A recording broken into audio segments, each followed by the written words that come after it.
Father, thank you for giving us a spirit of wisdom and revelation in the knowledge of you. Thank you that it's Jesus in us that is the hope of glory.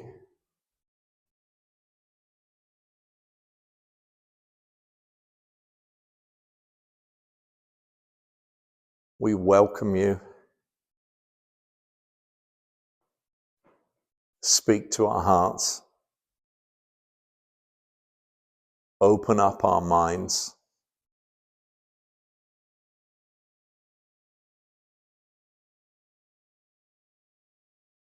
In Jesus' name.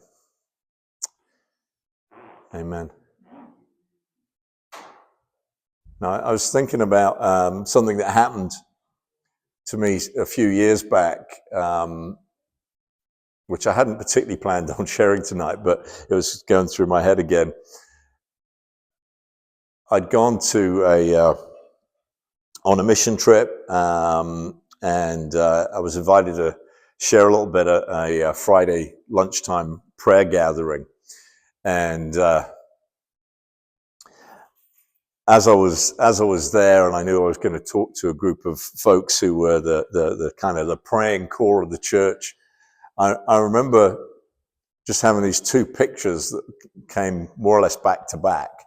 And in the first picture, I saw this wall like around an old castle or chateau or something like that. It was one of those ones that's like, 6 feet thick.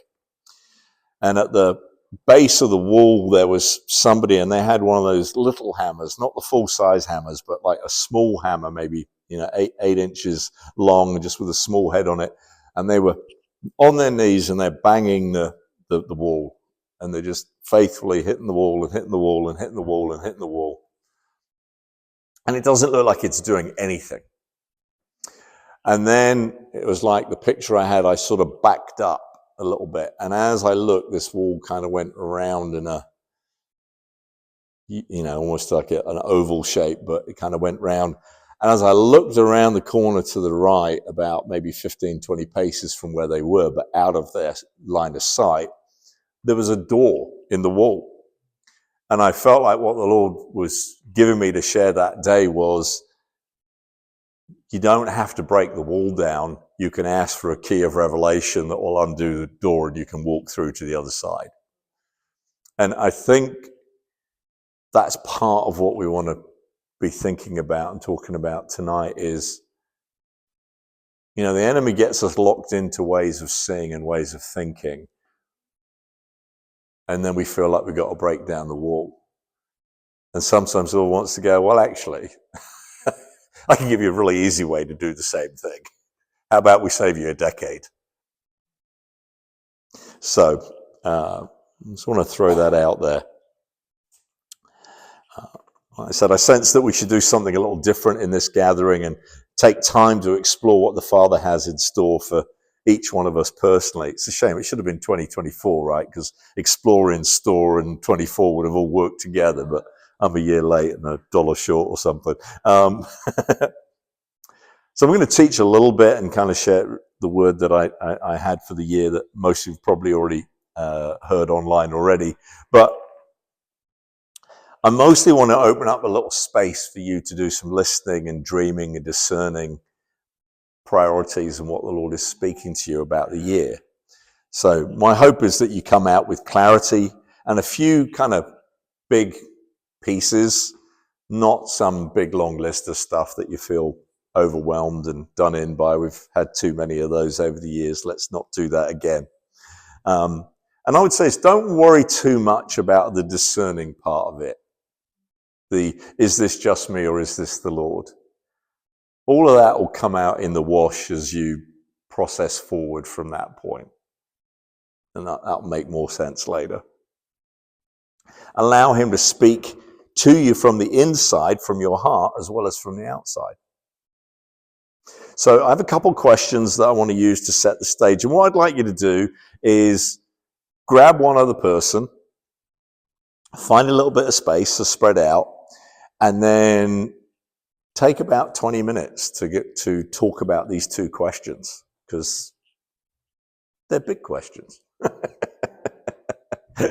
So the first one is, when all is said and done, what will I have considered a worthy life?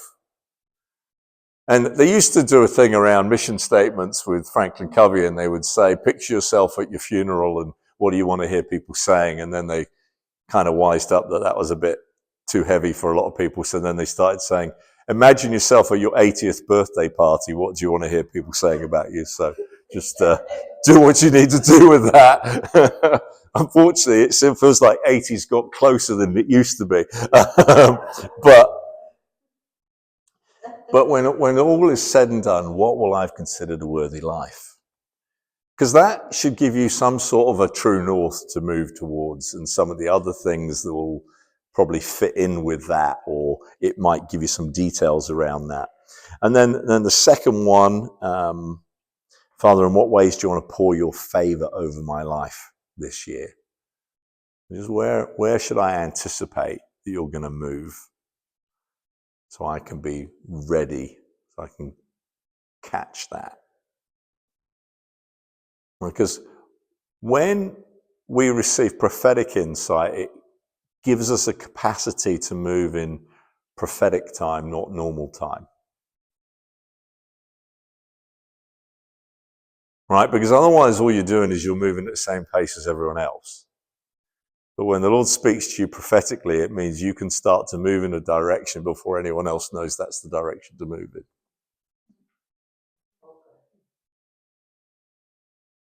And so sometimes the Lord wants to put us where we're ahead of the game because we're realizing, oh, things are about to go this way. Or this event is going to happen. Now, again, Ali and I, on one of our other travels, we had somebody give us a prophetic word that was from the story of Elisha and the widow woman, who had all the debt and no money, and he said, "Well, borrow as many jugs and jars and vessels as you can from all your neighbors, and then begin to pour the oil in." And so, one of the things I looked at with that was I said, well, I think maybe my books can be some of those vessels that God will pour into and use. So maybe I should do something with that. So you just begin to allow the Lord to speak to you in a way that you can move towards in his timing, not in the natural timing that might need other things to line up for you.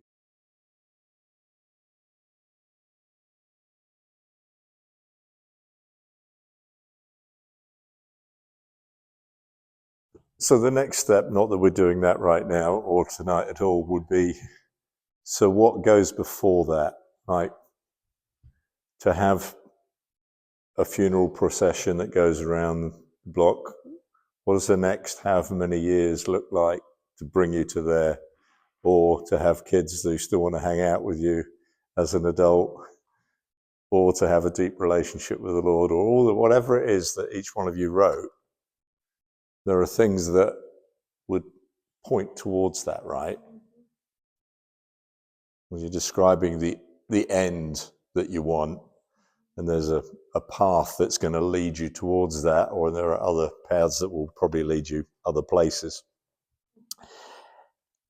All right, so so next I wanted to share the insight I got for 2025 from the Lord, and then teach a little bit too. So since the end of 2020, I've felt like the Lord's invited me towards the end of the year each year to just pull aside a little bit and receive some level of insight or revelation into the coming year. And so I try to make a little bit of time towards the end of the year just to sort of sit and listen and see what percolates. So this is what I felt like the Lord gave me for 2025. Papa says, this is a year of asking, seeking, and knocking.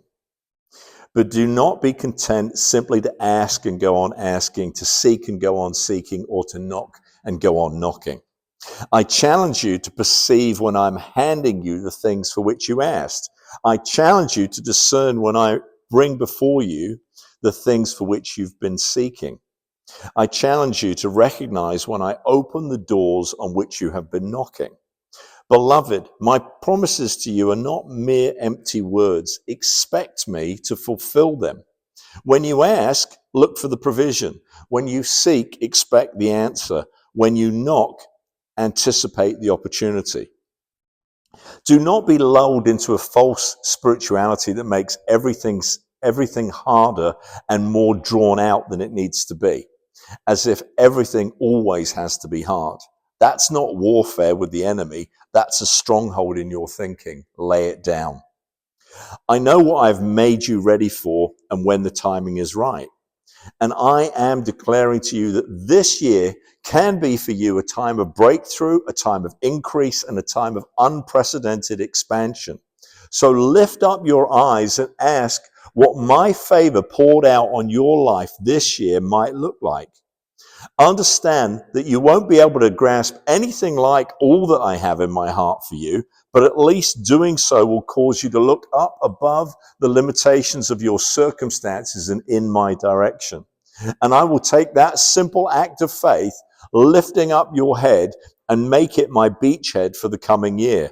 So my sons and daughters, lift up your heads and invite me, the King of Glory, to come into your thinking and into your year.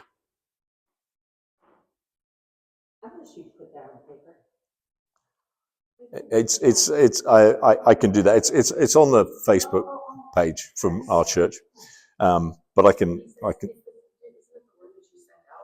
it is, yes. So if you're getting the emails, it went, and if you're not, there's a sign up on the back, and I'll get you added to that list.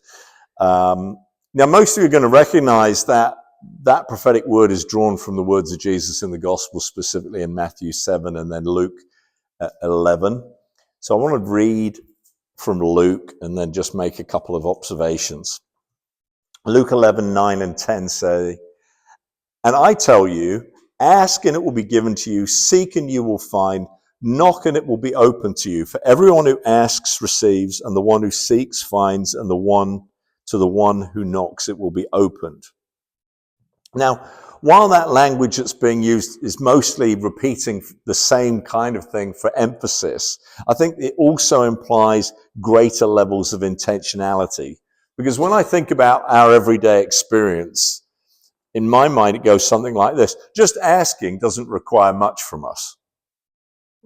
The worst thing that can happen is the other person says no, and we get a little disappointed.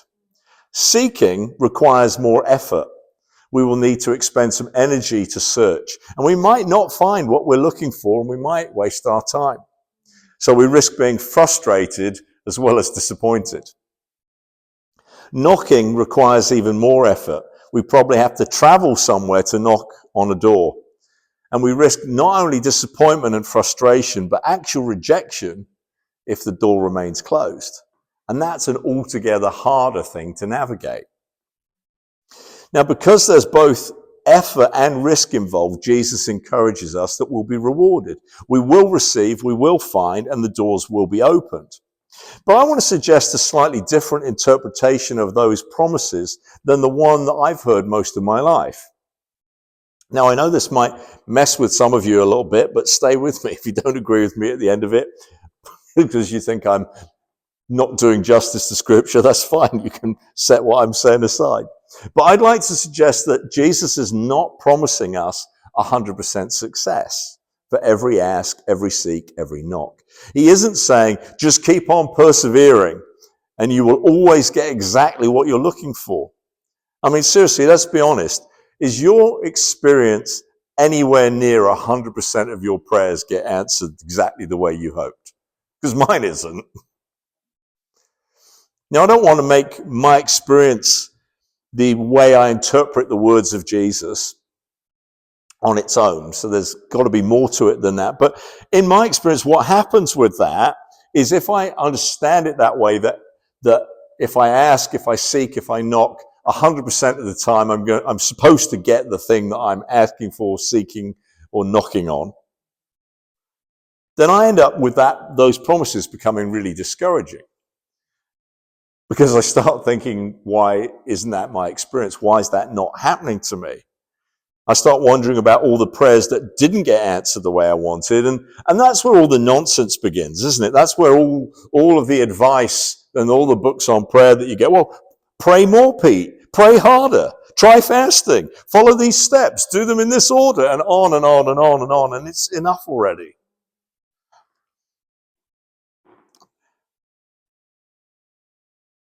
But let's think about what prayer is for a second. Now, prayer is us as children speaking to our Father. So, if you think about the little people in your life, kids, grandkids, nephews, nieces, whoever it is, do you say yes to them 100% of the time? Not a chance, right? Why? Because you don't love them? No, precisely because you do love them.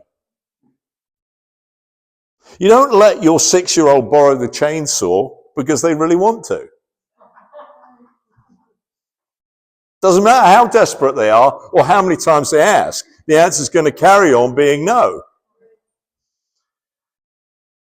And Jesus continued in Luke 11, verses 9 through 11. Or which one of you, if his son asks him for bread, will give him a stone? Or if he asks for a fish, will give him a serpent? If you then, who are evil, know how to give good gifts to your children, how much more will your Father who is in heaven give good things to those who ask him? Now, surely that scenario can be reversed, can't it? If the son asks dad for a stone or a serpent because he doesn't know what's good for him, dad's still going to say no. Where are you going with this, Pete? Glad you asked. I think the point of this passage is more along these lines. If you want something, ask. If you want to find, seek. If you want doors opened, knock. It's like that famous Wayne Gretzky quote, you miss 100% of the shots you don't take. Or as people will sometimes say, if you want to win the lottery, buy a ticket. If you want answers to prayer, pray. The encouragement isn't you will always get exactly what you ask for 100% of the time, as long as you persevere long enough. The encouragement is the Father has good in his heart for you, so you can expect to receive when you ask for good things in his timing.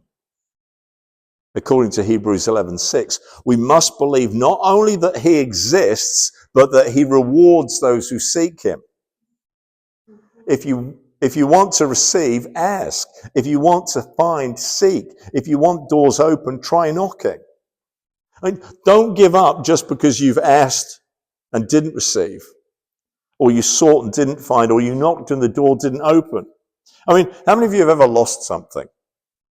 I mean, like you lost it, you looked for it, but you never ever found it. So did you decide at that point, that's it, I'm done searching for anything ever again?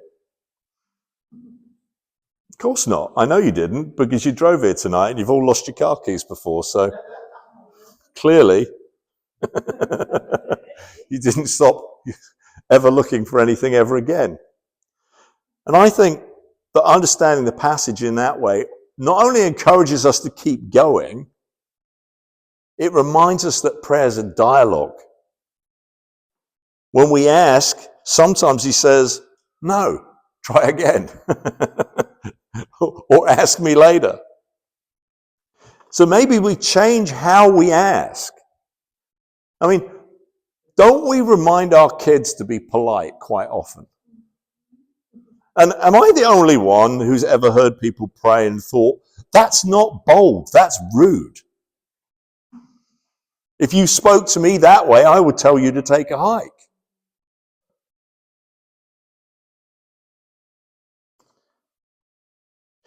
Or we change what we're asking for at least a little.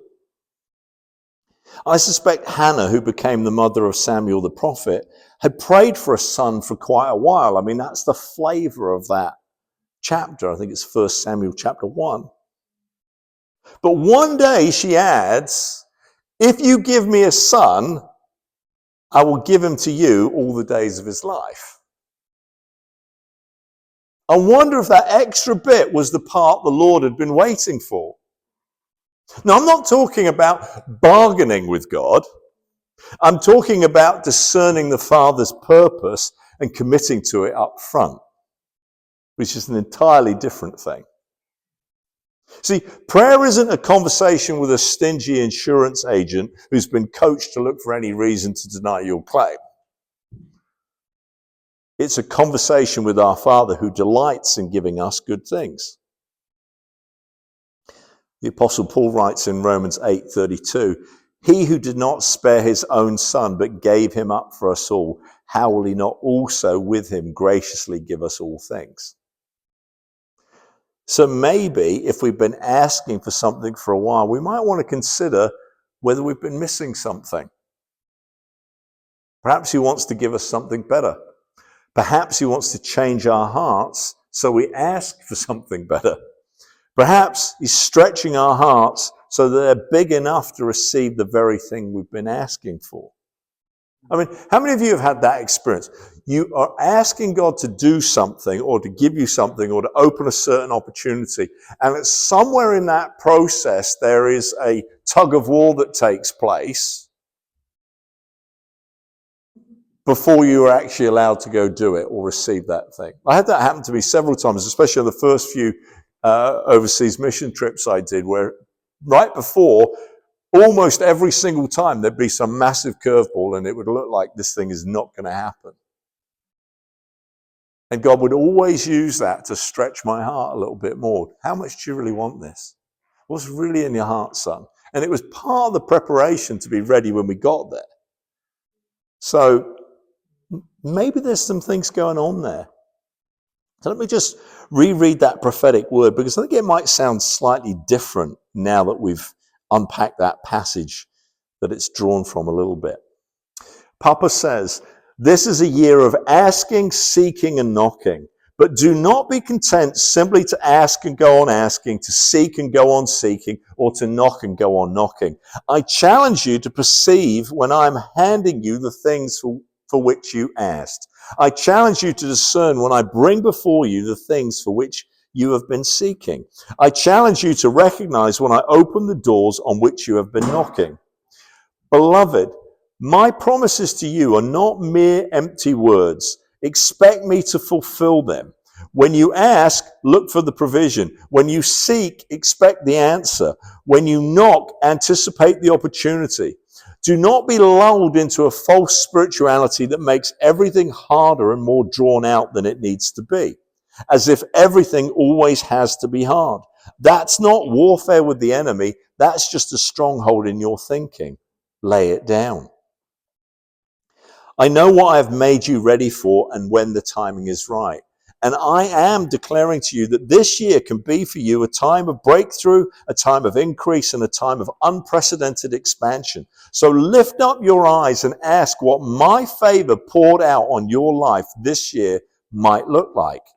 Understand that you won't be able to grasp anything like all that I have in my heart for you, but at least doing so will cause you to look up above the limitations of your circumstances and in my direction. And I will take that simple act of faith, lifting up your head, and make it my beachhead for the coming year. So, my sons and my daughters, lift up your heads and invite me, the King of Glory, to come into your thinking and into your year.